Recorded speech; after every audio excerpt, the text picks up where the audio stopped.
Hey guys, in this video, I'll show you how to turn on the NFC feature on your iPhone. Alright, let's begin. If you open the settings here, unfortunately, you cannot find like a direct setting to open or turn on or off the NFC option or feature. So instead, you want to go to the Shortcuts app. So the Shortcuts app here comes pre-installed on any modern iPhone. And here it is.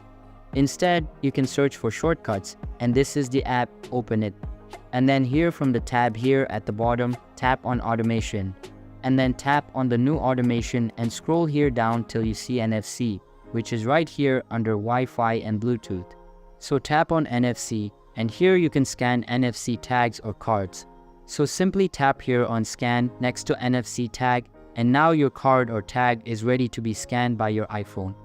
Now here, simply hold your device, which is the tag or card to the back of your iPhone right next to the NFC sensor.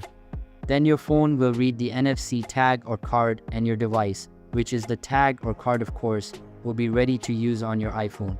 So that's basically how you can turn on the NFC feature on your iPhone. And that's it for this video. If you find this helpful, consider subscribing and giving this a big thumbs up. Thanks.